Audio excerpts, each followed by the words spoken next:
చేతిలో నీళ్ళు ఇస్తామా?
సప్తనదుల సంగమం సంగమేశ్వరం కృష్ణావేణి తుంగాభద్ర మలాపహారిణి భీమరతి భవనాశిని సప్తనదుల సంగమంలో ధర్మరాజుల వారిచే ప్రతిష్ఠింపబడిన వేపముద్దు శివలింగము 5123 సంవత్సరాల కిందట ప్రతిష్ఠించడం జరిగింది.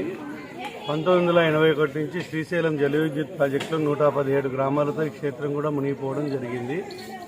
2003 సంవత్సరం శివరాత్రి ముందుగా బయటపడడంతో వేలాది మంది వచ్చి దర్శించుకొని పూజలు చేసుకోవడంతో 2004లో అదేవిధంగా 2005లో కూడా అదేవిధంగా భక్తులు వచ్చి మహాశివరాత్రికి పూజలు చేసుకున్నారు. అప్పటి నుంచి ఇప్పటి వరకు 8 నెలల నీళ్లలో ఉండి 4 నీళ్లు మాత్రమే బయటపడుతున్న ఈ ఆలయం ఈ సంవత్సరం కార్తీక మాసంలో బయటపడింది. అలాగే మహాశివరాత్రికి నిన్నటి రోజున దాదాపు వేలాది మంది జనులు వచ్చి దర్శించుకోవడం జరిగింది. ఈరోజు స్వామివారి కళ్యాణ మహోత్సవం నిర్వహించాము. ప్రతి సంవత్సరం ఈ కార్యక్రమాన్ని చేస్తున్నాం 21 సంవత్సరాలుగా. భక్తులకు వసతి సౌకర్యాలు కొంతనే కల్పించినప్పటికీ పూర్తి స్థాయిలో కల్పించలేకపోయినప్పటికీ కూడా ఇబ్బందులు లేకుండా భక్తులు సహకరించడం జరిగింది.